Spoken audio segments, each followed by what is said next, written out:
Sveiki visi, jūs esate CryptoArt YouTube kanale ir šiandien mes su jumis pažiūrėsime, kas vyksta rinko, ko mes galime toliau tikėtis iš rinkos ir kada pagaliau ateis tas jūsų lauktas alt seasonas. Nepamirškite paspausti like ir subscribe mygtuko bei parašyti savo mintys komentarę. Prieš pradedant žiūrėti šitą video kviečiame kiekvieną iš jūsų turėti paskyrą vienoje iš mūsų rekomenduojamų biržų, tai yra Bybitas ir VEX. Į šias dvi kriptovaliutų biržos registracijos nuorodą jūs galite rasti šio video aprašyme. Čia yra Bybito ir VEX ir mes turime kiekvienai kriptovaliutos biržui atskirą video mūsų YouTube kanale. Jeigu norite užsiregistruoti į Bybitą, tai spaudžiame mūsų registracijos nuorodą štai čia ir mes atsirandame štai tokiam lange ir čia būtinai reikia tikrinti, kur yra referral code, kad būtų parašytas žodis Arktika. Jeigu jūs norėsite registruotis per telefoną, tai užtenka parašyti referral code žodis Arktika ir tada spaudžiame registracijos mygtuką. Čia matote, kokius jūs bonusus gausite nuo mūsų ir Bybitą aš labiau naudoju spot prekybai ir šiek tiek spekuliavimo tikslams. O jeigu jūs norite prekiauti be tapatybės patvirtinimo, tai yra be KYC, tada jūs užsiregistruokite pagal mūsų duotą nuorodą į VEX kriptovaliutų biržą. Tai spaudžiame štai čia ir atsirandame štai tokiam lange ir būtinai tikrinam, kad būtų parašytas referral code žodis Arktika. Noriu paminėti, kas užsiregistruos pagal mūsų duotas nuorodas arba pagal referral code Arktika. Parašykite mūsų administratoriui, kad jūs užsiregistravote pagal mūsų registracijos nuorodą ir atsiųskite jūsų UID, jūs gausite daug įvairiausių bonusų nuo mūsų ir galėsite gauti nuolaidą prisijungiant prie mūsų uždaros bendruomenės. Taigi štai čia mes matome Bitcoino grafiką ir čia yra 4 valandų time frame'as. Mes turime labai aiškės ribas, tai visų pirma mes turime štai tokią trendo liniją, čia mes turime pakankamai stiprų pasipriešinimo levelį ir mes matome, kad būtent štai šitoj zonai tai yra dvigubas pasipriešinimas ir Bitcoino kaina būtent šitoje vietoje ir sustojo ir dabar bando suktis. Tai šitoj vietoje yra tikrai pakankamai stiprus pasipriešinimo levelis, pasipriešinimo zona ir jeigu Bitcoinų pavyktų pramušti štai šitą zoną, jis aišku nukeliaus iki kitos pasipriešinimo zonos, kuri yra štai čia. Ir čia mes irgi galėtume tikėtis atšokimo reakcijos, bet kol kas Bitcoinas negali pramušti štai šitos pasipriešinimo zonos ir jeigu mes nueisime į dienos grafiką, tai mes galime pamatyti, kad vis dar modulis, apie kurį aš esu labai daug kartų kalbėjęs, jis yra štai čia ir jis yra triple top, tai yra 3 viršūnių modulis. Tai matome, štai čia yra viena viršūnė, čia yra antra viršūnė ir čia turime trečią viršūnę, kuri jau tikrai pakankamai ilgą laiką juda šoninių judėjimų, tai yra tiesiog vyksta konsolidacija. Ir štai čia mes turime štai tokį modulį, čia yra trikampio modulis ir dabar dienos grafike kaina atrodo, kad tikrai bando suktis, neturi jėgos ir galimai mes pamatysime bent jau kažkokią lokalią korekciją. Tai aš dabar kartu su jumis norėsiu atsidaryti Bitcoino short poziciją, tai aš dar kartą priminsiu, kas nemoka to daryti, kaip reikia tą padaryti, tai mes dar prie to prieisime, o dabar dar noriu parodyti, kur yra Bitcoino gepai, nes gepai yra svarbus dalykas ir bet kokiu atveju anksčiau ar vėliau gepai būna uždaromi. Štai čia mes turime Bitcoino grafiką, kur mes galime matyti gepus ir kaip mes turėjome augimą, mes turėjome štai čia pirmą gepą, čia buvo antras gepas, trečias gepas ir štai čia buvo ketvirtas gepas, galimai jis matosi nelabai aiškiai, bet vėliau mes perėsime į mažesnį time frame ir tikrai jūs jį pamatysite. Tai nei vienas gepas iš šitų nėra uždarytas ir tikrai anksčiau ar vėliau mes pamatysime, kad Bitcoinas tos gepus uždarys. Tai ką noriu pasakyti, kad mes turime labai arti štai čia gepą ir turime štai čia gepą ir matome, kad čia irgi yra labai aiškios ribos, čia yra trendo linijos, tai čia yra labai geras modulis ir šiaip šitas modulis yra labiau bullish, nes jeigu mes dabar pramušime, mes keliausime aukščiau. Bet klausimas, ar užteks jėgos Bitcoinui tą padaryti, tai mes dar šitą pažiūrėsime ir būtinai turime įsivertinti, kad dabar vasara ir to labiau aš dabar filmuoju video, kai yra savaitgalis ir visada savaitgalį būna volatilumas mažesnis. Taip pat noriu paminėti vieną labai svarbų dalyką, tai Liepos 4 dieną, kaip jau visi prisimenate, yra baigusių muitų atidėjimo terminas ir labai įdomu, kaip rinkos reaguos ir kas mūsų toliau laukia. Tai detaliau apie tai mes rašėme mūsų nemokamą Telegram grupę, tai kam įdomu galite prisijungti ir pasiskaityti, visas nuorodas rasite šio video aprašyme. Tai grįžkime prie mūsų gepų, tai nueikime dabar į 4 valandų time frame ir mes galime matyti, kad jau visai netoli Bitcoinas yra pirmo gepo uždarimo ir mes turime štai čia gepą. Ir matome, kad čia irgi yra palaikymo levelis, tai yra dabar jau tapęs palaikymo leveliu ir mes žiūrėsime, kaip kaina reaguos toliau. Tai dabar nueikime į štai šitą grafiką ir noriu jums parodyti irgi štai tokį modulį. Tai šitas modulis yra toks pat kaip ir Bitcoino grafike, kur mes žiūrėjome gapus, jis irgi yra aktualus ir jūs irgi turite turėti jį omenyje, bet mes dabar esame prie viršutinės ribos ir matome, kaip buvo praeitą kartą, tikrai buvo geras atšokimas. Ir jeigu mes žiūrėsime pagal indikatorius, tai mes matome štai čia vieną bangą, antrą bangą ir čia galimai formuojasi trečia banga ir tai sudaro laiptelių struktūrą ir mums pasako, kad trendas turėtų keistis, rodo mums, kad yra trendo silpnumas ir mes galime štai čia tikėtis bent jau kažkokio atšokimo. O ant kiek bus stiprus atšokimas, tai mes šitą pažiūrėsime, bet kol kas tikimybė yra didesnė, kad mes pamatysime bent jau lokalų kritimą ir kas nori išmokti, kaip nustatyti levelius, kur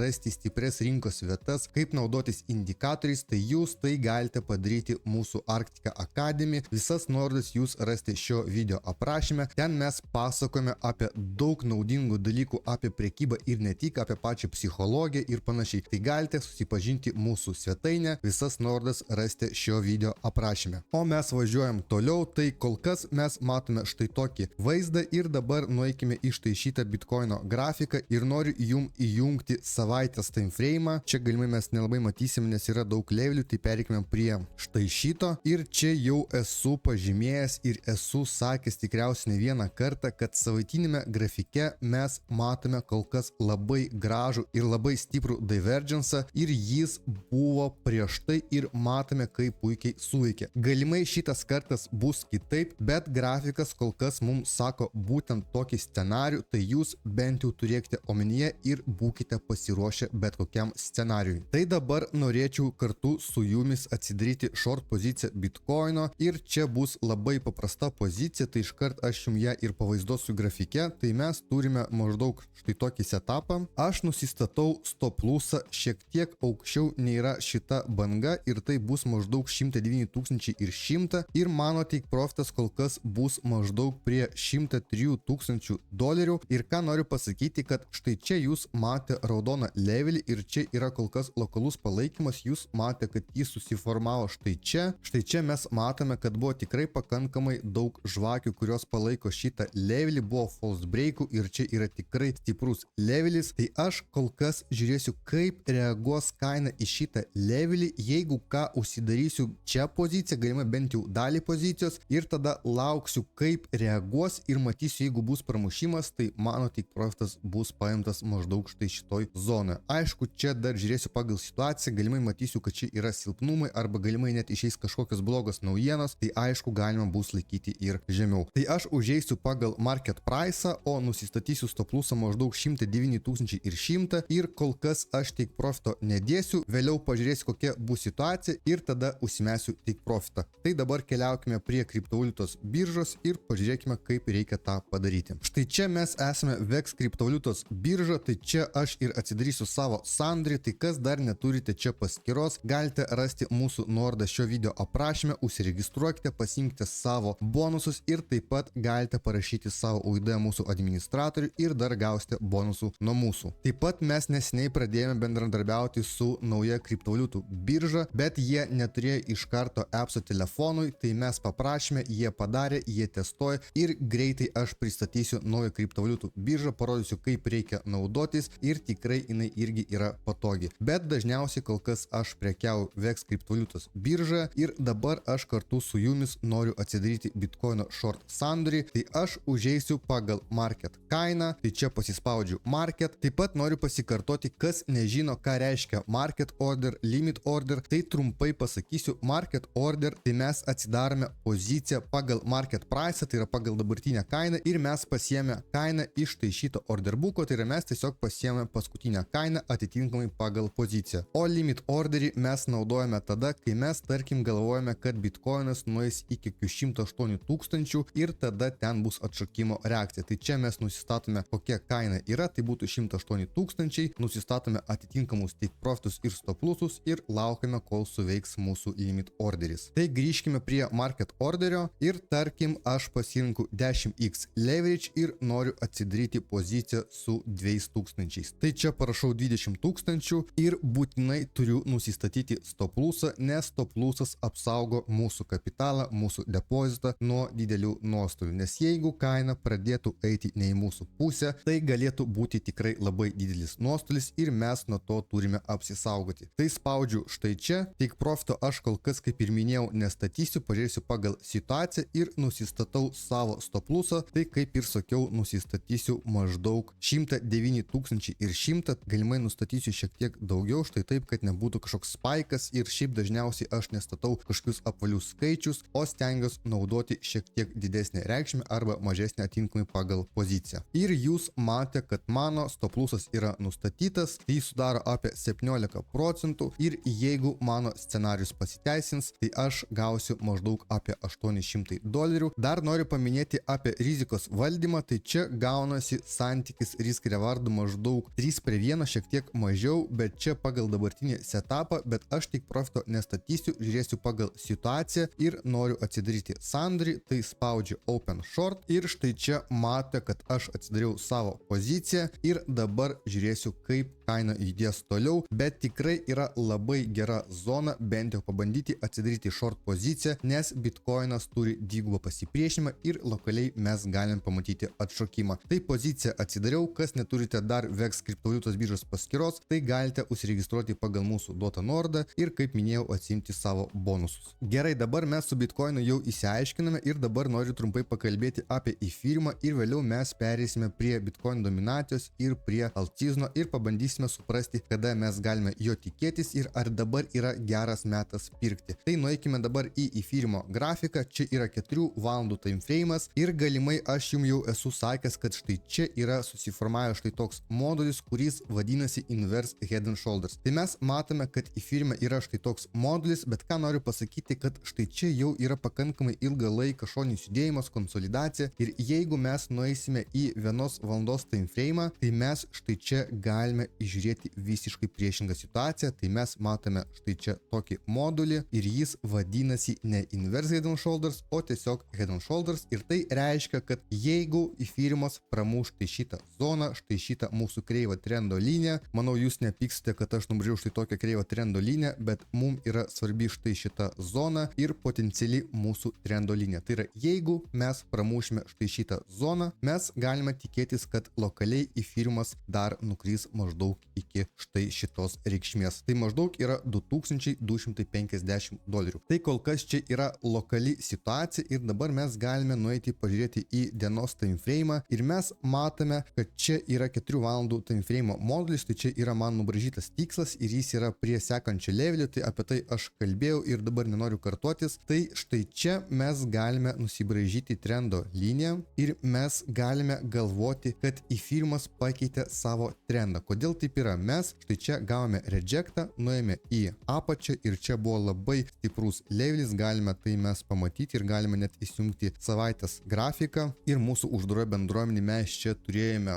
labai gražų sandorį, labai turėjome gerą entry, bet mes uždarėme į risk free, nes buvo iškart atšokimas lokalus ir iškart nuėjo vėl protestuoti levelį. Bet čia tikrai buvo labai stiprus levelis ir tikrai galime buvo paimti labai gerą sandorį. Tai apie tokius dalykus jūs galite išmokti Arctica Academy, tikrai pasitengime padaryti labai gerus ir kokybiškus mokymus, kad kiekvienas iš jūsų galėtų suprasti viską apie prekybą. Gerai, dabar grįžkime prie Ethereum. Tai aš sakiau, kad štai čia buvo rejectas, čia mes pramušėm, štai čia buvo atšokimas ir dabar galimai mes čia atėjome padaryti retestą ir vėl keliauti prie štai šito levelio. Tai šitą situaciją reikia labai stebėti, reikia stebėti būtent 1 valandos time frame'o grafiką ir 4 valandų time frame'o grafiko, nes mes turime ten visiškai priešingus modulius ir aš dar kartą jums noriu parodyti, kur yra pasipriešinimo ir palaikymo zonos, kurias jūs turite stebėti ir mes matome štai čia yra palaikymo zona ir jeigu Ethereum nueis žemiau jos, tai aišku trendas bus mažėjantis ir mes pamatysime kritimą. Ir jeigu įsijungsime 1 valandos time frame'ą, tai mes matome štai čia šiek tiek aiškesnės ribas ir mes matome štai šitą trendo liniją ir matome štai šitą trendo linija, kurią dabar nusibrėžėme dienos grafike, tai reikia stebėti, ar mums pavyks pramušti štai šitą pasipriešinimo zoną, o kol kas mes esame lokalioje pasipriešinimo zonoje. Tai mes turime du priešingus modulius įvairiuose timeframe'uose, bet ką noriu pasakyti, tikriausiai jau esate girdėję, kas žiūri mus iš seniau, kad kuo yra didesnis timeframe'as, tuo yra stipresnis modulis, levelis ir panašiai. Tai kol kas turime akcentuoti į 4 valandų timeframe modulį, bet čia noriu paminėti, kad čia yra jau šiek tiek per ilgai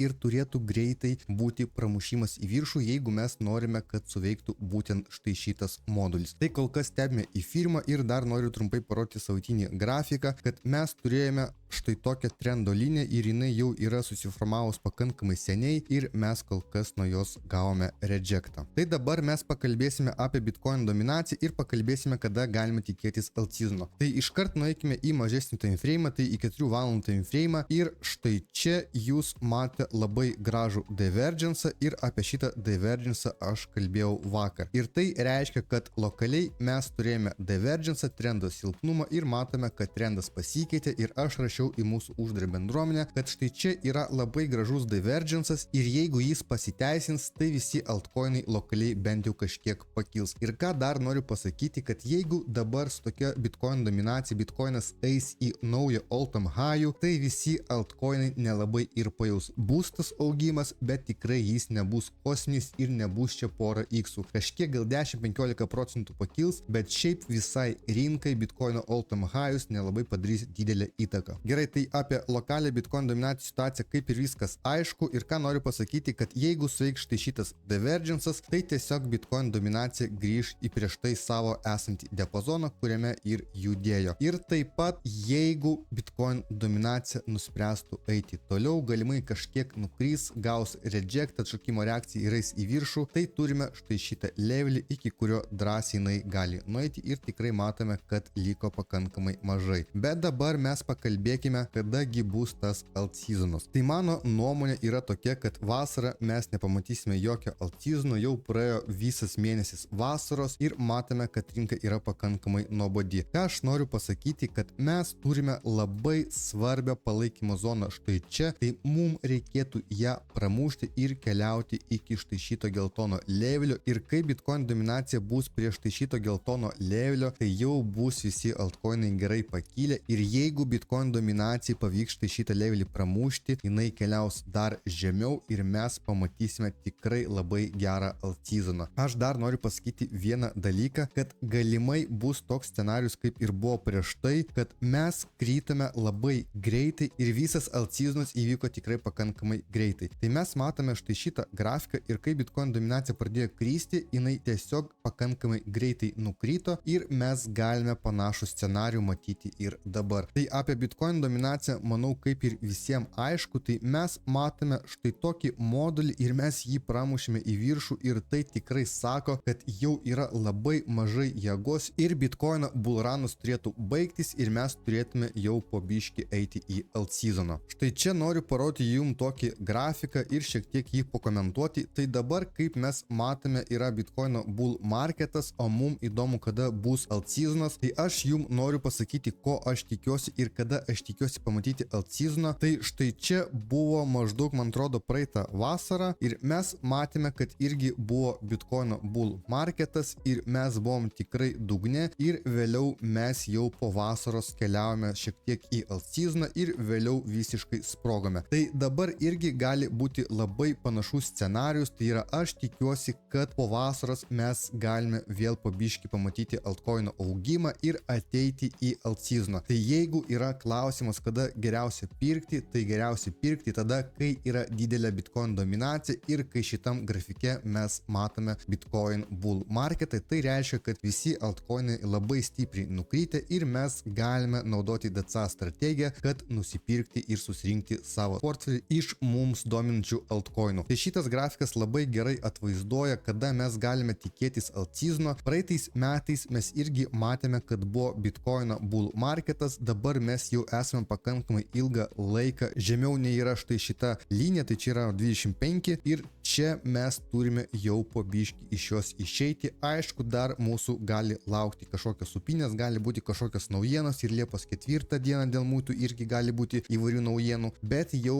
galime po biškį ruoštis alt-seasonui, galime žiūrėti, kokie altcoinai mūsų domina ir galime po biškį susidarinti savo altcoino spot portfelį ir laukti po vasaros, kad vėl bus augimas. Aš kol kas esu nusiteikęs, kad mes po vasaros pamatysime altcoino augimą, galimai kažkas keisis, bet kol kas grafikai sako būtent taip. Tai jūs labai aiškiai matote ir tikrai galime svarstyti apie altcoinų pirkimą. Aišku, čia nėra joks finansinis patarimas, aš sakau tai, ką matau ir ką pats darau. Tai aš po biškį pradėsiu kaupti spot portfelį, niekur neskubėsiu, naudosiu DCA strategiją. Kas nežino, kas yra DCA strategija, tai čia tiesiog, kai jūs renkate poziciją dalim. Tai ką, kaip ir viską mes įsiaiškiname, pasakiau tai, ką galvoju ir tai, ką norėjau, tai su Bitcoinu kaip ir viskas aišku, tik dar pabaigai noriu paminėti, kad štai čia, jeigu bus tokia situacija, kad mes dar kurį laiką konsoliduosimės ir matysiu, kad kaina spausis prie štai šitos trendo linijos, tai aišku, aš suprasiu, kad čia yra